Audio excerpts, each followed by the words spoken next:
Bismillahirrahmanirrahim. Assalamualaikum warahmatullahi wabarakatuh. Alhamdulillahi wa kafa, wassalatu wassalamu ala nabiyil mustafa, wa man sara ala najihi faqtiktafa. Ashhadu an la ilaha illallah wahdahu la syarika lah, wa ashhadu anna Muhammadan abduhu wa rasuluh la nabiyya ba'dah. Allahumma inna nas'aluka ilman nafi'a wa na'udzu bika min ilmin la yanfa'.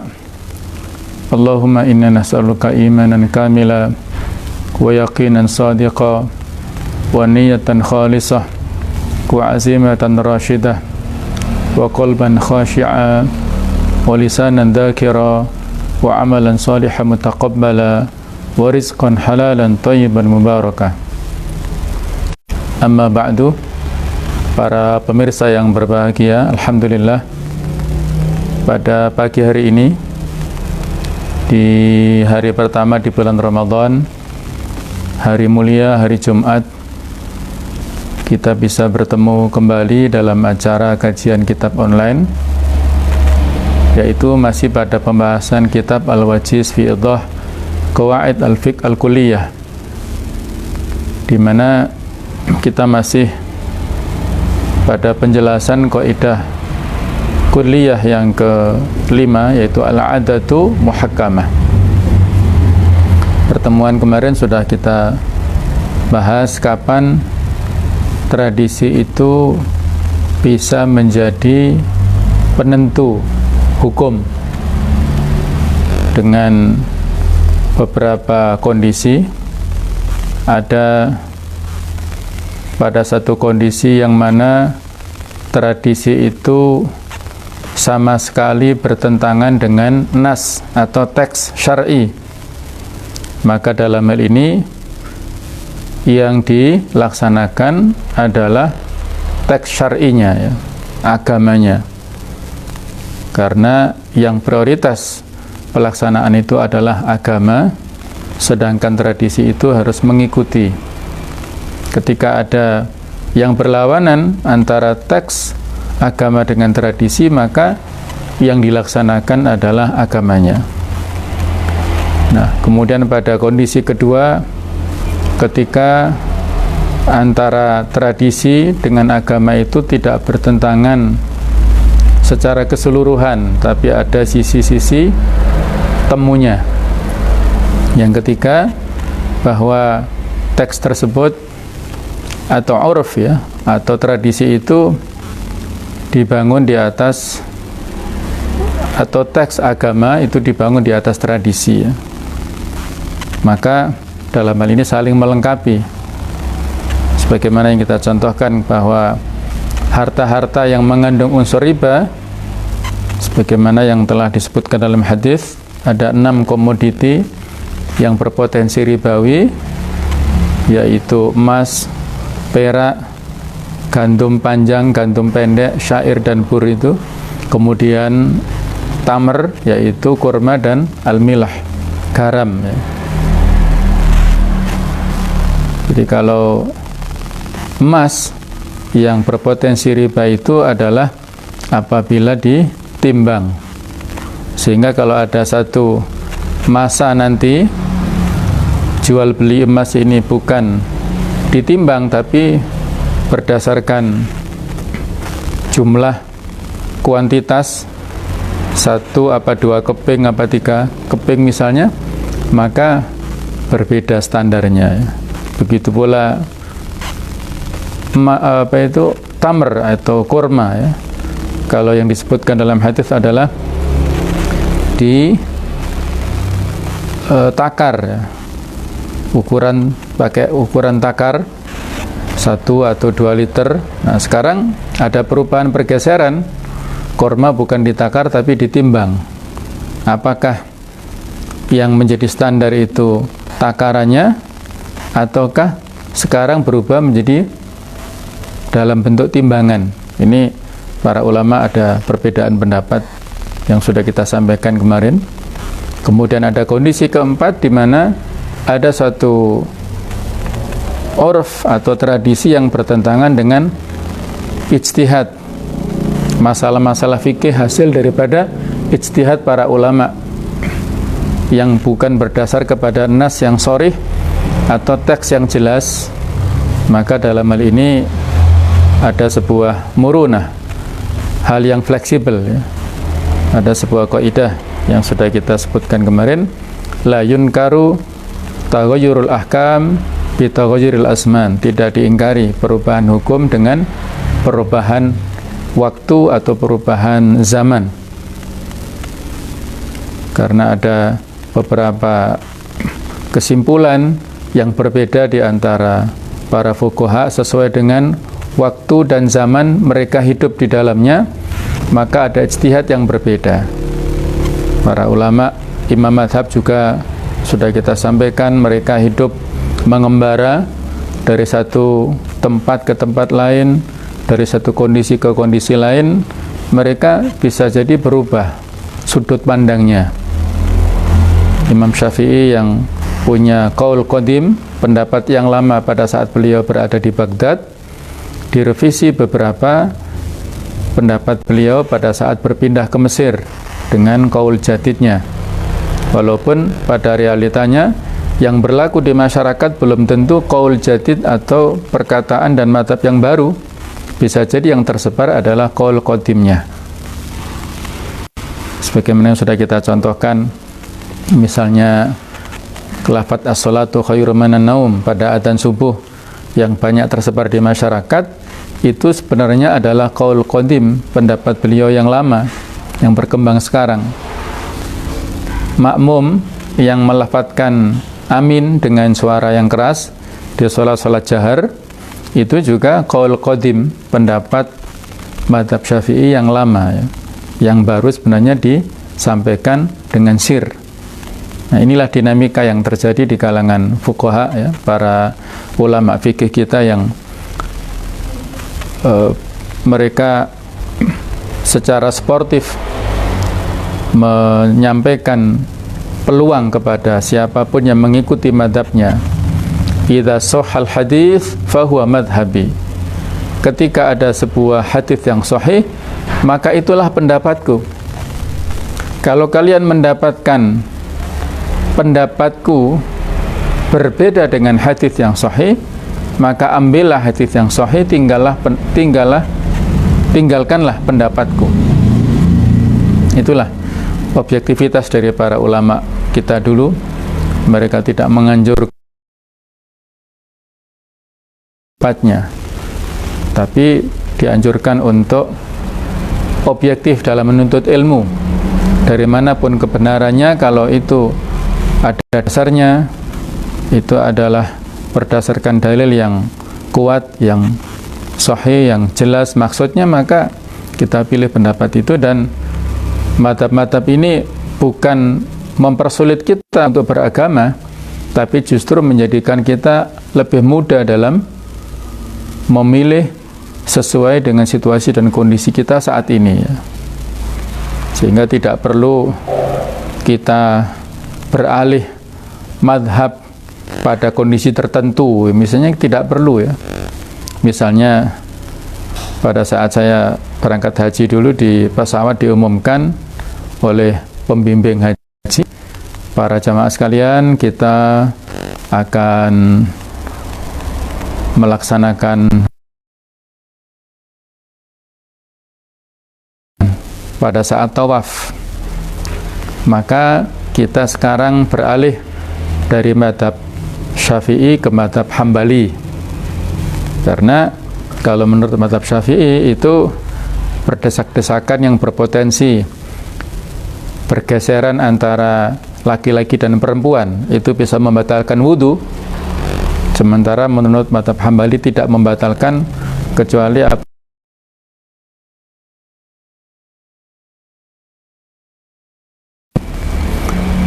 Nah, hal seperti ini tidak perlu kita lakukan niat secara khusus berpindah dari satu mazhab ke mazhab yang lain. Cukup kita pilih secara fleksibel. Dan toh ketika dalam kondisi suasana yang darurat seperti pada saat tawaf, pada saat sa'i, ya, menurut mazhab Syafi'i pun itu ada kelonggaran.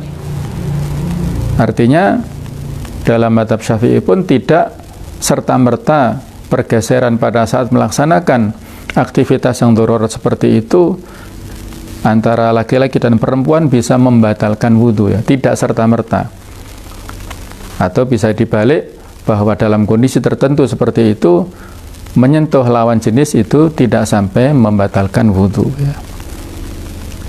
Jadi inilah para pemirsa yang berbahagia tentang dinamika dalam masalah fikih yang sangat kompleks dalam kehidupan kita sehari-hari, bukan menjadikan kita pusing dan susah, tapi justru inilah rahmat Allah kepada kita semuanya.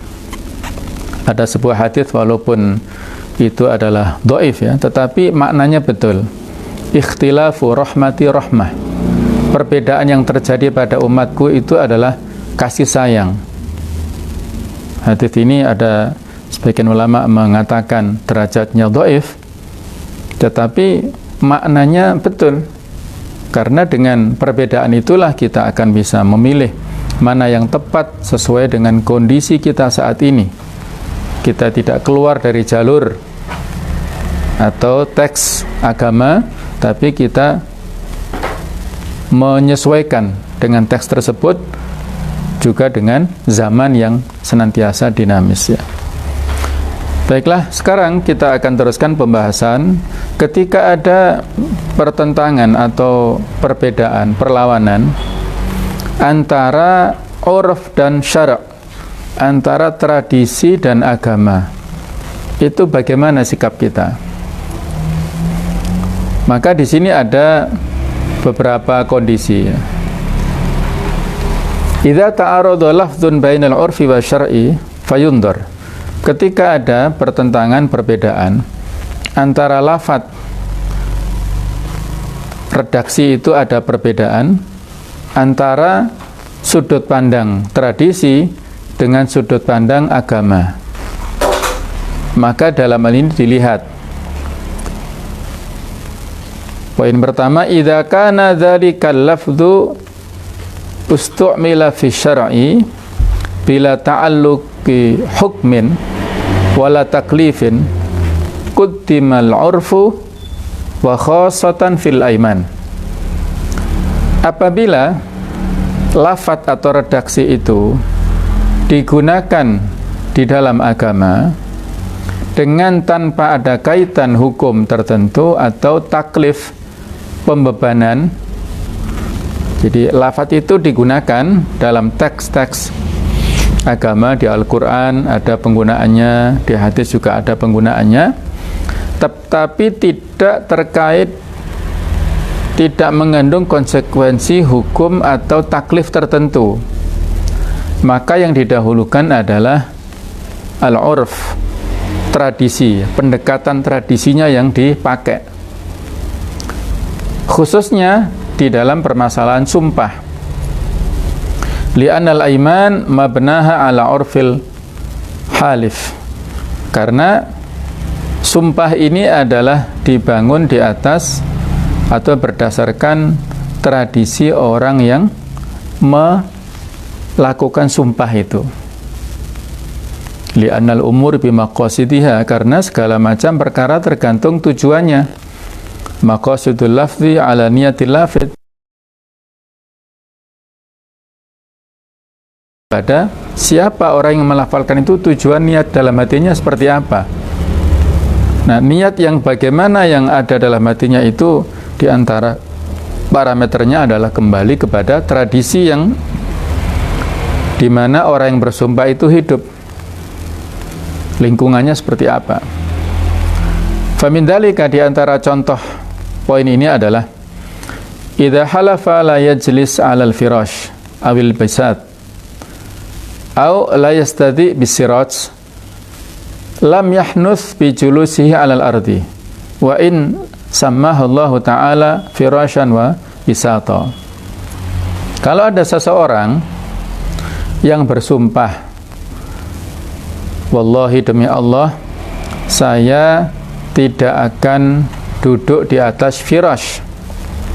Firash ini ya sama dengan bisat ya, karpet, tikar dan semacamnya ya, hambal atau yang lain-lain. Misalnya seperti itu, saya tidak akan duduk di atas firash. Nah, tetapi pada saat tertentu akhirnya dia duduk di atas bumi, di atas tanah biasa, maka dia tidak melanggar sumpahnya. Walaupun pada kondisi atau di beberapa ayat Allah menyebutkan bumi itu sebagai karpet, sebagai hamparan. Misalnya di surat Al-Baqarah ayat 22, Alladzi ja'ala lakumul arda firasya. Allah yang telah menjadikan untuk kalian bumi itu sebagai hamparan, sebagai tikar atau sebagai karpetnya itu. Jadi firash secara uruf itu memiliki makna tertentu, yaitu karpet ataupun tikar itu, sedangkan dalam nas syar'i di dalam Al-Quran itu digunakan berbeda, dipakai untuk makna yang berbeda, dan bumi disebut sebagai firash. Kalau dia ada orang yang sumpah, saya tidak akan duduk di atas firash, kemudian dia duduk di atas tanah, maka dia tidak melanggar sumpahnya. Jadi yang diambil apanya? Urufnya. Makna secara tradisi itulah yang dipakai ya. Demikian pula bisato juga sama di surat Nuh ayat 19, wallahu ja'ala lakumul arda bisato. Allah yang telah menjadikan untuk kalian bumi sebagai hamparan. Begitu pula siraj. Siraj itu lampu atau penerang. Dia la yahnuth bil istidha'ati bisyamsi. Dia tidak disebut melanggar sumpah kalau dia mengambil penerangan itu dari matahari. Walaupun pada beberapa ayat Allah menyebutkan matahari itu sebagai siraj. Di antaranya surat Nuh, di sana Allah mengatakan waja'al syamsa siraja. Allah menjadikan matahari sebagai penerang. Juga surat An-Naba ayat 13, waja'alna siraja wahaja, dan kami jadikan matahari itu sebagai penerang yang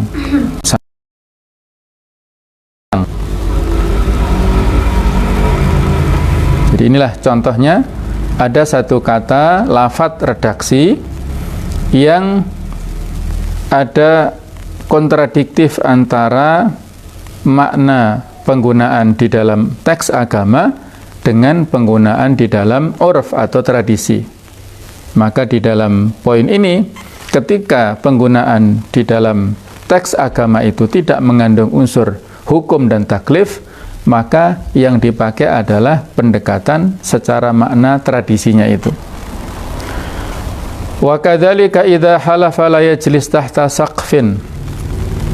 Begitupun misalnya bersumpah tidak duduk di atas atap, fajalasa tahta sama, maka dia duduk di bawah.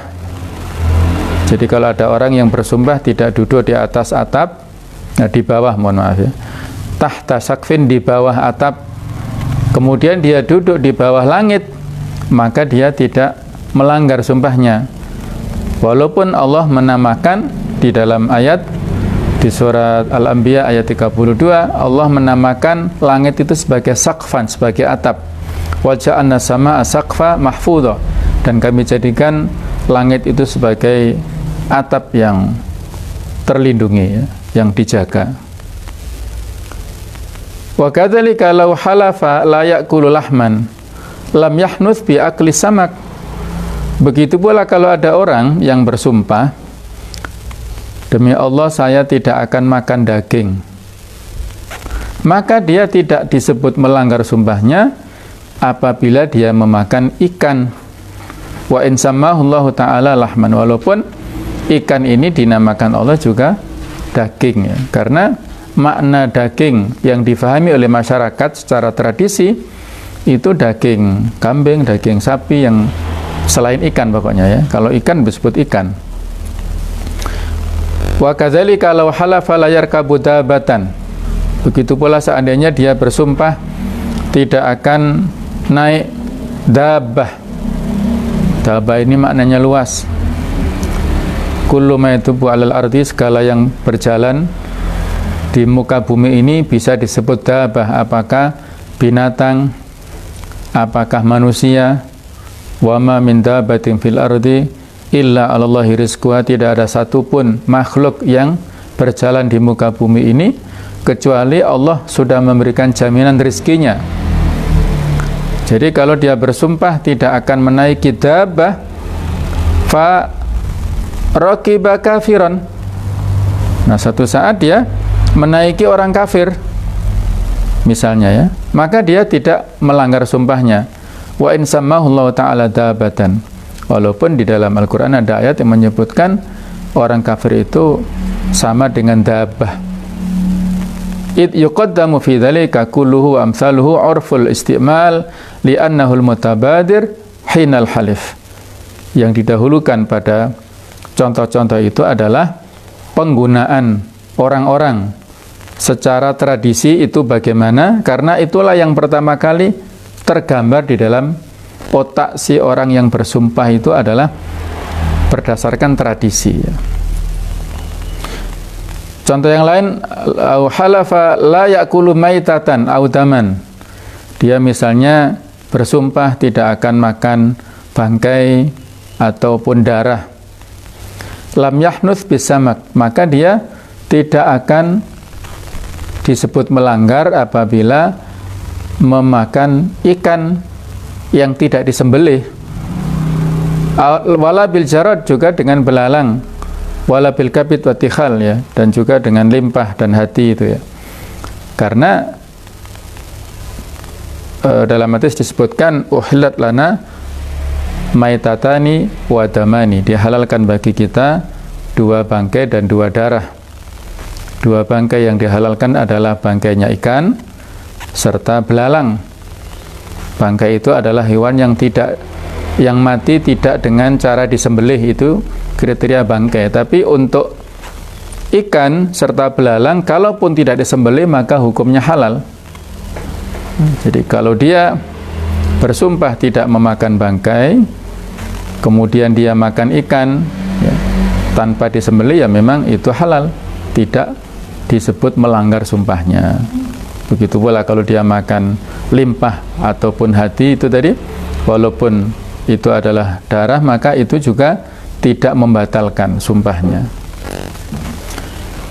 Kemudian posisi atau poin yang kedua, an yakuna lafdhu fi itlaqi syari' qad ta'allaqa bi hukmun. Jadi artinya sebagaimana disebutkan di sini ya, jika lafaz tersebut dipakai untuk istilah agama terkait dengan masalah hukum, fayuqaddamu isti'malu syar'i, maka didahulukanlah penggunaan agama di poin ini alal isti'mal al-urfi, daripada penggunaan secara tradisi ya. Jadi yang didahulukan adalah agamanya.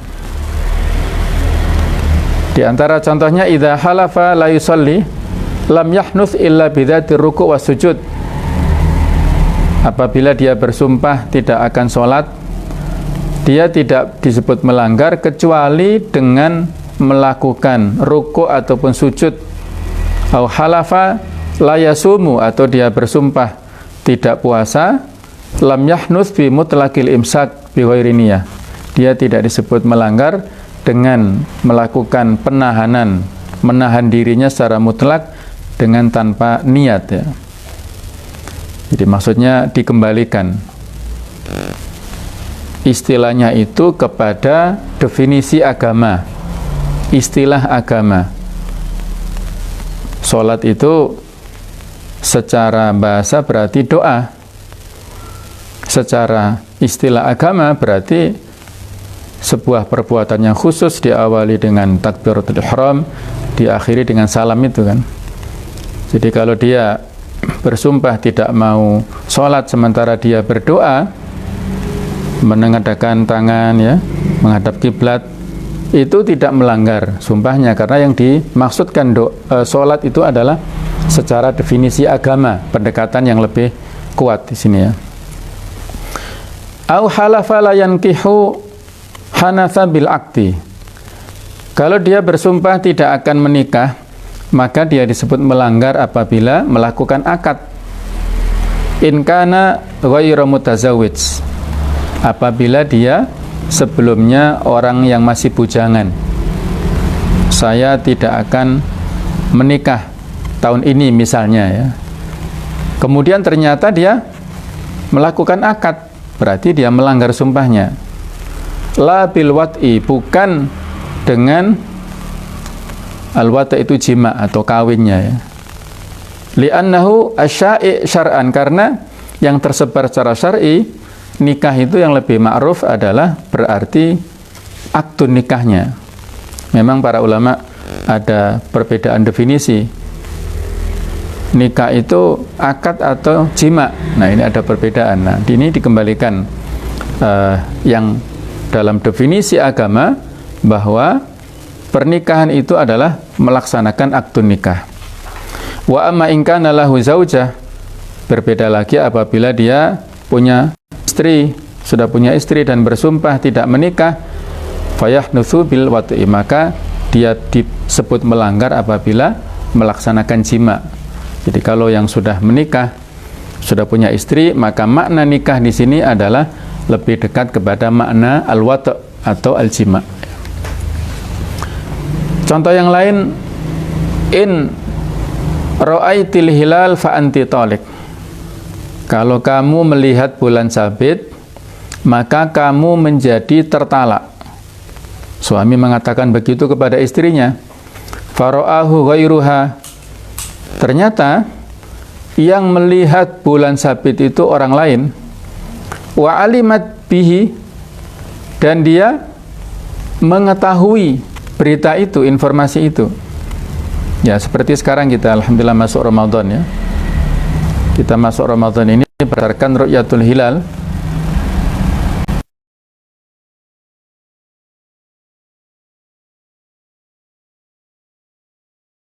Ya. Kalau sudah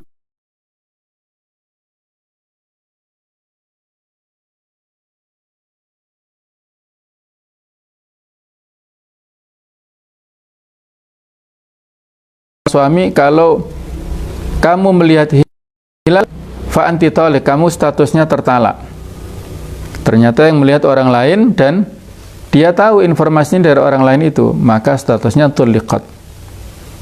Statusnya dia menjadi tertalak. Hamlan lahu ala syar'i.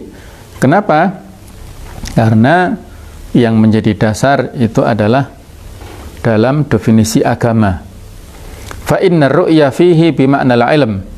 Karena yang dimaksud ru'yah, ru'yah itu secara bahasa melihat,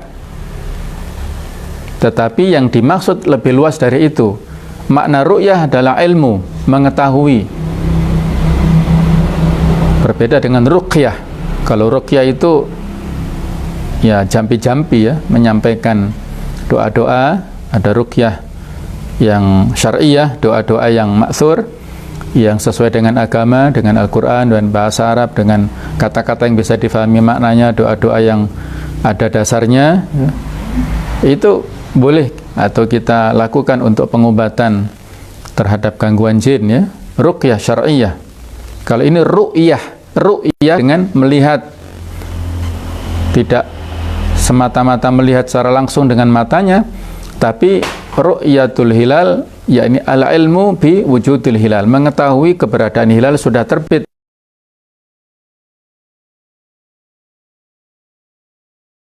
Itu sudah cukup.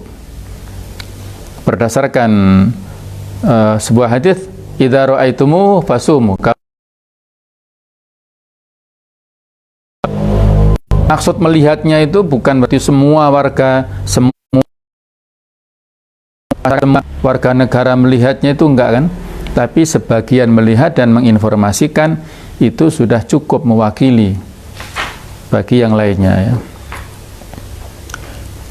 Wa amma in kana lafdzul 'urf yaqtadil umum wa syar'i yaqtadi takhsis u'tubira khusus syar'i fil asah.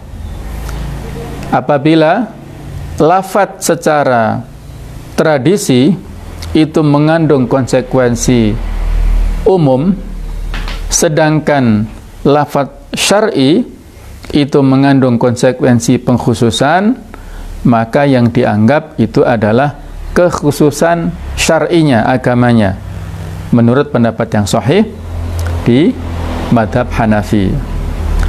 Di antara contohnya, idza halafa la ya'kul lahman lam yahnuts bi aklil maitah.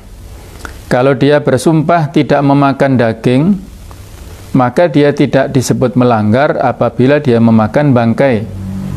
Li'anna syari' ma sama al-maitata lahman, karena agama tidak menyebutkan, tidak menamakan bangkai itu dengan istilah daging. Walaupun memang itu mungkin daging ya, isinya daging kan, tapi kalau sudah diolah, nah, jadi kalau dia bersumpah tidak memakan daging, ternyata dia makan bangkai, itu beda ya. Soal hukumnya berbeda urusan ya, konsekuensi hukumnya berbeda, tapi dalam hal ini adalah kita melihat konteksnya pada masalah sumpahnya itu. Kalau soal keharaman dia makan bangkai itu soal yang lainnya. Jadi yang dianggap adalah bahwasanya daging itu apabila prosesnya dengan cara yang halal ya, dengan cara-cara yang betul, sedangkan bangkai itu tidak termasuk di dalam kategori daging. Wa idza awsa li aqaribihi, apabila dia memberikan wasiat kepada sanak kerabatnya, lam yadkhul warasatuhu, maka ahli warisnya tidak masuk di situ. Amalan bitakhsis syar'i, berdasarkan kekhususan yang telah ditentukan oleh agama, haitsu la wasiyata liwarith. Pada sebuah hadis tidak boleh memberikan wasiat kepada ahli waris. Tidak ada hak wasiat itu untuk ahli waris ya. Masing-masing sudah ada jatahnya sendiri-sendiri ya. Bahwa ketika si mayit itu meninggal dunia, maka harta yang ditinggalkan itu dialokasikan untuk memenuhi proses pemakamannya, mulai dari memandikannya, mengkafaninya, mensolatinya, menguburkannya kan perlu biaya. Itu diambilkan dari harta peninggalan si mayit. Kalau itu sudah selesai, maka yang berikutnya adalah hutang-hutangnya diselesaikan. Yang ketiga adalah wasiatnya, baru yang keempat itu warisannya dibagi. Nah, orang yang meninggal kemudian dia memberikan wasiat, pada saat sebelum meninggal dia berpesan, nanti harta ini untuk si fulan, masih sanak familinya. Maka yang masuk di dalam kriteria kerabat itu adalah selain daripada ahli waris. Kalau yang sudah masuk ahli waris itu mendapatkan harta warisan sesuai dengan yang ditentukan di fiqhul mawarith atau di ilmu faraid ya. Ilmu dalam hal pembagian warisan itu. Nah, untuk yang wasiat itu maksimal sepertiga, sedangkan sisanya yang lebih banyak itu untuk ahli warisnya. Kalau ahli waris, kalau wasiat lebih dari sepertiga, nanti akan mendolimi kepada ahli warisnya. Kemudian untuk poin berikutnya adalah ta'arudul lafzi bainal lugha wal 'urf. Perbedaan antara lafaz ini ya, lafaz ini antara bahasa dan tradisi. Satu lafaz tapi makna secara bahasa dan tradisi ada perbedaannya. Intal Hanafiyah, menurut mazhab Hanafi, innal aiman mabniyatun 'alal urf. Sesungguhnya ini sumpah itu berdasarkan kepada tradisi.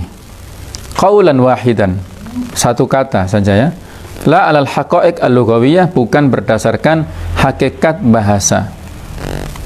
Faman halafa la ya'kulul khubz, barang siapa yang bersumpah tidak mau memakan roti, lam yahnuth illa bima i'tadahu ahlu baladihi, maka dia tidak melanggar kecuali dengan sesuatu yang menjadi tradisi di masyarakatnya. Yang disebut roti itu seperti apa ya? Roti yang biasa kita makan di sini berbeda dengan yang dimakan di Arab sana. Nah, dia bersumpah nggak mau makan roti, roti Maryam, apa roti terang bulan atau apa misalnya, itu sesuai dengan dia hidup di sini seperti apa ya. Walau halafa la ya'kulu ra's lam yahnuth illa bi ra'sil ghanam, kalau dia bersumpah tidak mau memakan kepala misalnya ya, maka dia tidak disebut melanggar kecuali dengan memakan kepala kambing. Idza kana ahlu baladihi la yu'awiduna ghairahu ra'san, atau la ya'uduna ghairahu ra'san, apabila masyarakat sekitar menganggap yang disebut kepala itu hanya kepala kambing, sedangkan lainnya bukan disebut dengan istilah kepala itu. Wa kadzalika law halafa la yadkhulu baitan lam yahnuth bi dukhulil Ka'bah awil masjid aw kanisah. Begitu pula kalau ada seseorang yang bersumpah tidak mau atau tidak akan masuk rumah, maka dia tidak melanggar apabila masuk Ka'bah. Kalau masuk Ka'bah susah ya, karena ini hanya orang-orang tertentu, apalagi sekarang juga ditutup ya. Jadi walaupun secara bahasa ya Ka'bah itu adalah Baitullah, masjid juga sama Baitullah, tapi dikembalikan di sini kepada urf ya, kepada tradisi. Waqad kharajat an hadhil masail an hadha waqad kharajat an hadha masail inda ba'dihim i'tada fiha bil itlaq al-lughawi. Keluar dari kaidah yang sudah kita sebutkan tadi adalah beberapa masalah yang menjadi kemutlakan bahasa. Di antaranya law halafa la ya'kulu lahman hanatha bi akli lahmil khinzir wal adami. Seandainya dia bersumpah tidak akan makan daging, maka dia menjadi melanggar apabila dia memakan daging babi ataupun daging manusia. Naudzubillah ya, kalau ini adalah hal yang haram ya. Karena ini masuk secara kemutlakan bahasanya masuk. Walau halafa la yarkabu hayawanan yahnuthu birukub alal insan. Seandainya dia bersumpah tidak menaiki hewan, maka dia menjadi melanggar apabila menaiki manusia.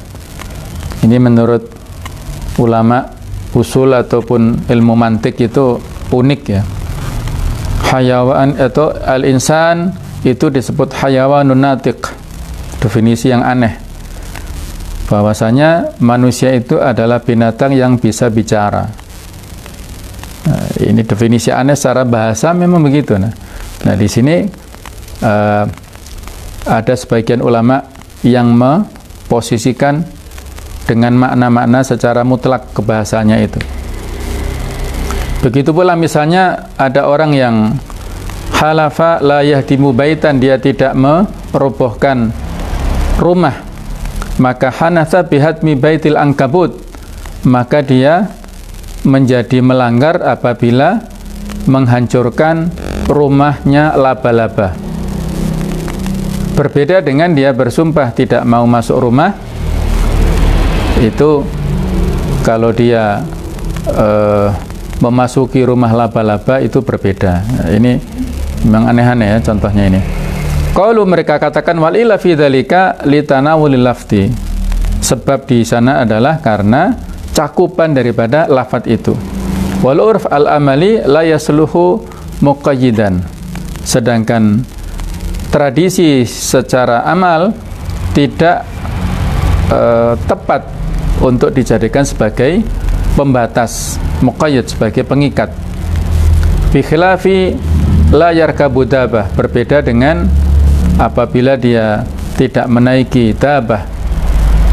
Walakin rajih fil madhab khilafah, akan tetapi yang rajih di madhab ini adalah yang perbedaannya atau yang bertentangan ya, yang tidak seperti itu. Sedangkan menurut madhab Syafi'i ini mereka satu madhab tapi ada beberapa perbedaan pendapat. Itqaddama ba'duhum al-haqiqah al-lafdhiyah amalan bil wad'il lughawi. Sebagian madhab ini mendahulukan hakikat bahasa berdasarkan bil wad'il lughawi, ya, kondisi jadi lafaz secara hakikat berdasarkan kondisi kebahasaannya. Contohnya fa idza halafa la yaskunu baitan wa sakana khaymatan. Misalnya contohnya dia bersumpah tidak masuk atau tidak tinggal di sebuah rumah tapi dia tinggal di kemah misalnya, maka dia menjadi melanggar statusnya. Sawa'an kana badawiyan au qurawiyan, sama saja apakah dia orang badui yaitu yang tidak punya tempat tinggal atau dia qurawi, orang yang menetap di desa tertentu ya. Wa qaddama akharun ad-dilalah al-urfiyah. Pendapat yang sama di mazhab ini mendahulukan dilalah urfiyah, yaitu makna secara tradisi. Li'anna al-urf yahkumu fit tasarrufat la siyama al-aiman, karena urf inilah yang menjadi hukum dalam hal perilaku-perilaku, terutama dalam hal sumpah-sumpah. Wa mabna khilafihim ikhtilafu ma warada 'anil Imam Asy-Syafi'i rahimahullah fi dzalik, dan dasar daripada perbedaan mereka adalah perbedaan yang telah disebutkan oleh Imam Syafi'i rahimahullah, haitsu i'tabara al-haqiqah al-lughawiyyah taratan wal 'urfiyyah taratan ukhra. Jadi memang ada perbedaan di mazhab ini, pada satu kondisi menganggap hakikat secara bahasa, dan pada saat kondisi yang lain yang dianggap adalah hakikat secara istilah tradisinya. Contoh, lauda khala dara sadiqihi. Seandainya dia masuk ke rumah temannya, faquddima ilaihi ta'aman, kemudian disuguhkan kepadanya makanan, famtana'a, dia tidak mau makan.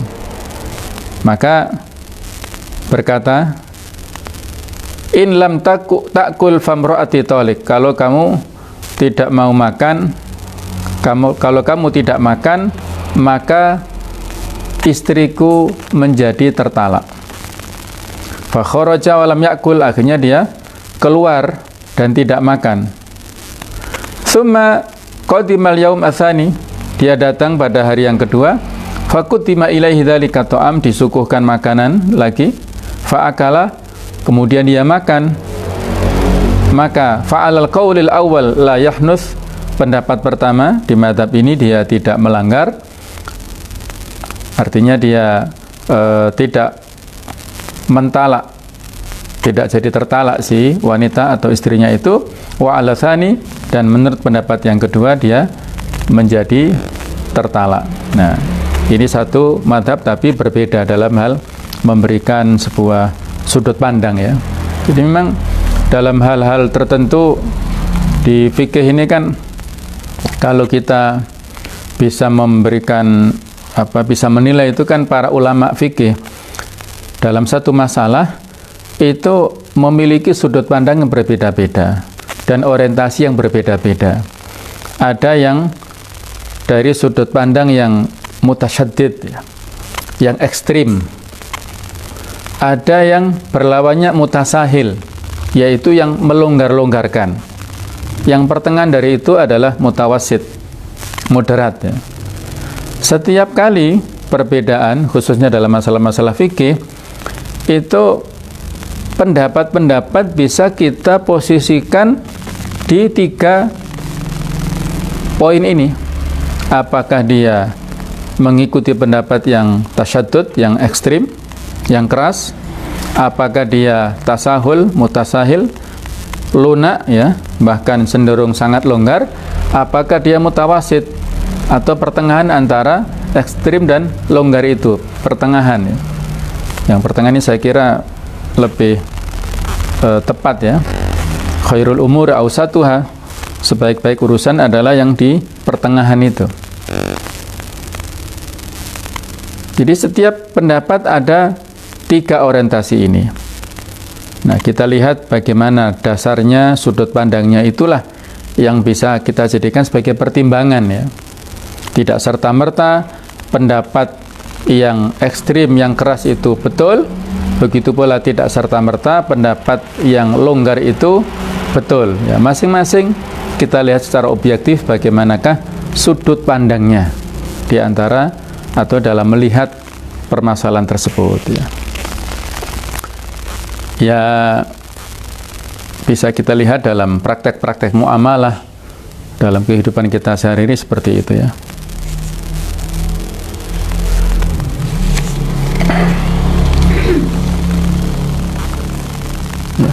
Walau halafa la yashrabu ma, seandainya dia bersumpah tidak meminum air, maka hanatha bil milh, dia bil malih, maka dia menjadi gugur atau melanggar sumpahnya apabila dia meminum air garam.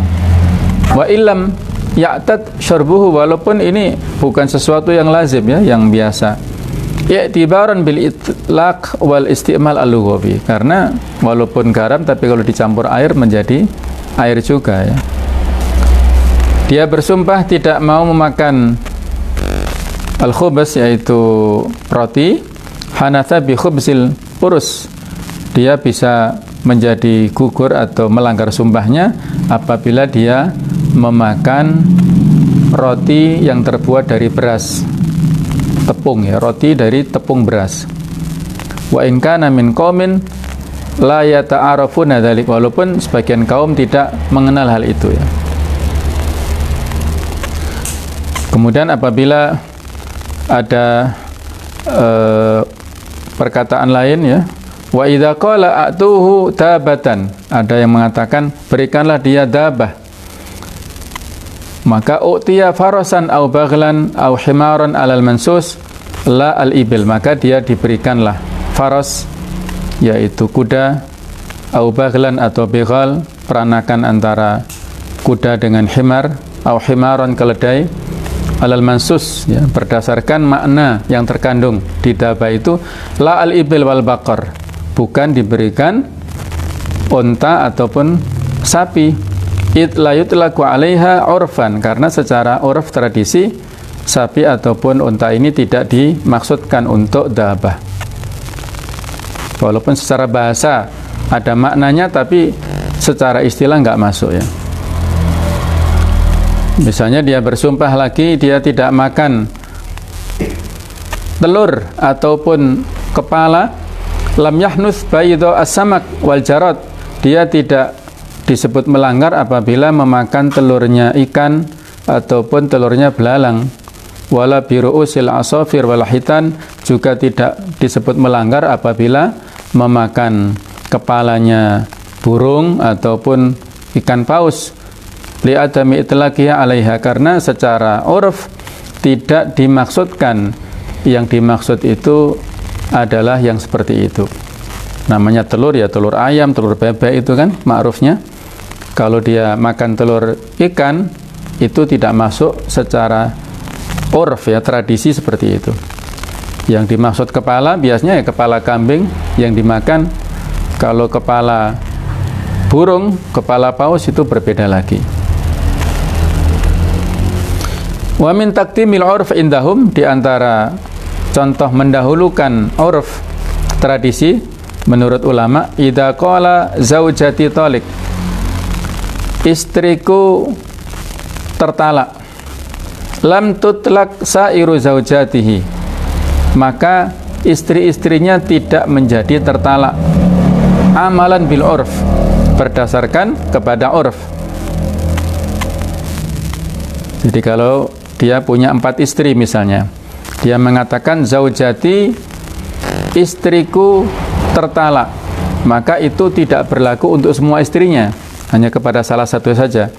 Wa in kana wad'ul lugha yaqtadi dzalik, walaupun secara bahasa itu mengandung konsekuensi semua istrinya. Li'anna ismal jinsi idza udhifa amma, karena lafadz jenis itu ketika dimutlakan maka mengandung arti secara umum. Begitu pula kalau dia mengatakan at-talaqu yalzamuni, tolak itu harus, ya, mengharuskanku. La yahmilu atau la yuhmalu ala thalath, maka tidak dimaknai atau tidak dihukumi dia mentalak 3 kali. Wa in kanat al alif wal lam lil umum, walaupun secara pendekatan bahasa kata-kata at-tolak ada alif lamnya itu memiliki makna umum.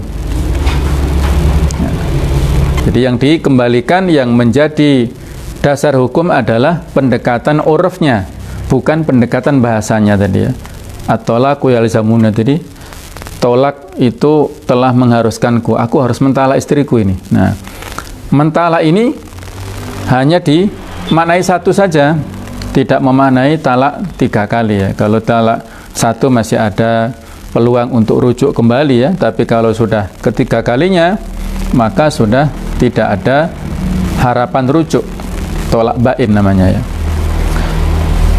Kemudian pendapat yang ketiga yang tidak saya tuliskan, menurut mazhab Hambali, farraqu baina an yakuna qad ghalaba istimalul ism al-am fi ba'di afradihi hatta sara haqiqatan urfiyah.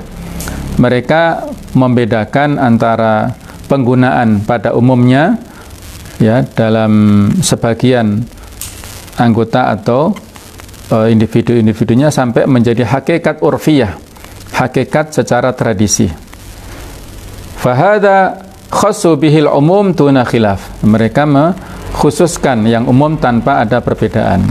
Faman halafa ala syiwa'in, barang siapa yang bersumpah kepada panggangan misalnya, ya, ikhtusat yaminuhu bil lahmil mashwi, maka sumpahnya itu dikhususkan kepada daging yang dibakar, tunal bait, bukan telur ataupun ya segala sesuatu yang dibakar. Jadi karena misalnya saya tidak akan makan makanan yang dibakar, yang dipanggang, maka yang dominan di masyarakat sesuatu yang dibakar itu adalah daging. Kalau dia makan telur yang dibakar, maka nggak masuk di sini. Contoh yang lain seperti yang disebutkan di atas, ya. Sedangkan menurut mazhab Maliki, ya, bahasanya annal aiman indahum mabniyatun ala niyah. Sumpah itu dibangun di atas niat. Fa illam takun niyah fa alal ba'its. Kalau tidak ada niatnya, maka dilihat kepada al-ba'its, as-sabab, ya. Atau latar belakangnya seperti apa. Jadi inilah lebih simpel, ya. Kalau menurut mazhab Maliki ini lebih simpel, dilihat kira-kira niatnya apa. Saya kira inilah lebih mudah, ya. Sebagaimana kaidah yang sudah kita bahas tadi, maqasidul lafzi ala niyatil lafzi, tujuan orang yang melafalkan itu adalah sesuai dengan siapa niat orang yang melafalkannya. Tujuan lafaz itu sesuai dengan niat orang yang melafalkannya. Kembalinya ke situ. Dia bersumpah sesuatu, konsekuensinya kembali kepada niatnya. Poin terakhir adalah catatan penting. Kullu ma warada bihi syar'u mutlaqan wala dhabita lahu fihi fala fil lughah yurja'u fihi ilal 'urf. Segala sesuatu yang disebutkan oleh agama secara mutlak, tidak ada batasannya, tidak juga di dalam pendekatan bahasa, maka yurja'u fihi ilal 'urf, dikembalikan itu kepada 'urf, kepada tradisi. Contohnya al-hirzu fis sarif, batasan terlindungi dalam bab pencurian itu seperti apa ya? Di salah satu definisi atau syarat-syarat orang itu disebut mencuri, di samping dia harus mencuri lebih daripada nisab ya. Nisab dalam hal pencurian itu dalam pandangan Islam tidak besar ya. Hanya rubu'ud dinar, seperempat dinar saja. Kalau 1 dinar itu sekarang nggak tahu harganya berapa, misalnya kurang lebih adalah 2,5 juta ya. 1 dinar kalau nggak salah itu 4 gram lah kurang lebih. Nah, kalau mencuri seperempat dinar saja itu menyebabkan orang itu mendapatkan pidana potong tangan kan, berarti kan seolah-olah harga tangannya itu sangat murah kan? Nah, jadi seperti itulah kalau seseorang menganggap enteng hukum Allah, maka harganya menjadi murah seperti itu. Seolah-olah tangan yang kalau dijual miliatan, tapi kalau dia melakukan kejahatan menjadi tidak berharga, seolah-olah begitu ya. Nah, jadi batasannya di samping dia dalam kondisi yang tidak ada keterpaksaan, kemudian mencapai nisab, batas minimal, dan juga barang yang dicuri itu adalah berdasarkan penjagaan daripada pemiliknya. Kalau tidak dijaga, itu tidak ada tuntutan bagi pemilik barang itu untuk meminta keadilannya, karena nggak dijaga. Nah, batasan menjaga antara satu kondisi, satu daerah dengan lainnya kan tidak sama. Wa huwa ma yu'tabaru hirzan fil 'urfi haitsu la tahdida lahu. Yang dianggap itu penjagaan itu kembalinya kepada tradisi. Tidak ada batasan tertentu ya. Di dalam agama, dalam istilah bahasa yang disebut antara ini dalam penjagaan ataukah tidak, itu kembalinya kepada urf. Wa tafarruq fil bai' wal qabd, yang disebut berpisah pada saat jual beli ya, itu sampai batas mana khiyar majelisnya ya. Apakah kalau di mall ketika dia meninggalkan counter tertentu beli HP, ternyata ketika dia keluar dari counter tapi masih ada di mall itu, ini kira-kira masih ada peluang untuk khiyar majelis atau enggak ini? Dia sudah meninggalkan counter itu tapi masih ada di mall itu. Nah, inilah kembalinya kepada urf, kepada tradisinya bagaimana. Wa waqtul haidi wa qadruhu, waktu haid batasannya juga sama. Ihya'ul mawad, artinya mengelola lahan yang kosong, yang tidak ada penghuninya, tidak ada pemanfaatannya, kemudian dimanfaatkan, maka dia punya hak. Yang di pinggir-pinggir jalan misalnya ditanami tebu atau ditanami jagung-jagung ya misalnya, maka itu batasannya juga dikembalikan kepada urf, tradisi yang ada di masyarakat kita.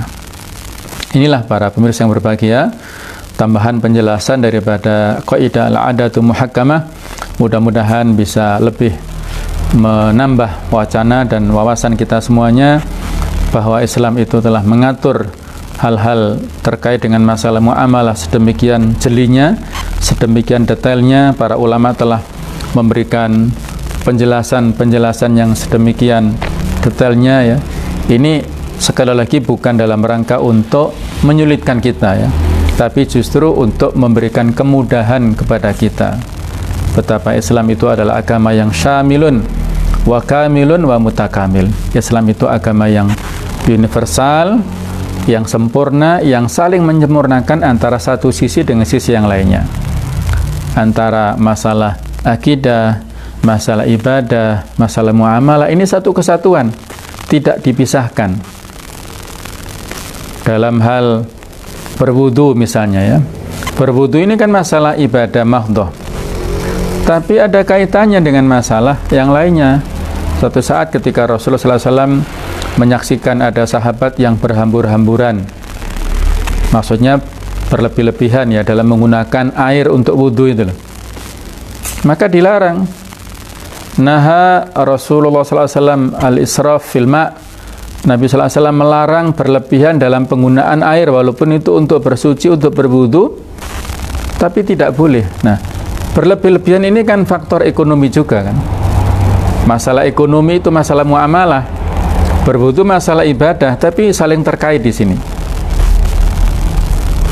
Apalagi kalau antara ibadah dengan akhlak, sangat terkait. Antara akidah dan akhlak itu juga saling terkait. Man kana yu'minu billahi wal yaumil akhir falyukrim jarahu. Iman kepada Allah dan hari akhir kan masalah akidah, masalah keimanan. Memuliakan tetangga itu masalah muamalah. Ini saling terkait. Jadi kalau ada orang yang mengaku iman, akidahnya kuat, tetapi tidak baik dalam hubungan bertetangga, berarti dipertanyakan tadi ya pengakuan akidahnya itu. Nah, masalah puasa seperti kita sekarang ini dengan akhlak muamalah saling terkait. Man lam yada' qawla zur wal amala bihi falaysa lillahi haja fi an yada'a ta'amahu wa syarabahu. Barang siapa yang tidak meninggalkan perkataan bohong, melakukan kebohongan, maka Allah tidak butuh dia meninggalkan makan minumnya. Lapar dan dahaganya itu percuma. Nah, puasa itu kaitannya ibadah mahdhah, sedangkan berkata kepada orang lain itu kaitannya dengan muamalah, masalah akhlak. Jadi inilah Islam yang mutakamil, yang saling menyempurnakan antara satu bagian dengan bagian yang lain, yang tidak terpisahkan. Kita diinginkan oleh Allah Ta'ala untuk menjadi muslim yang kafah, udkhulu fis silmi kafah. Masuklah kalian kepada agama Islam dengan totalitas, semuanya.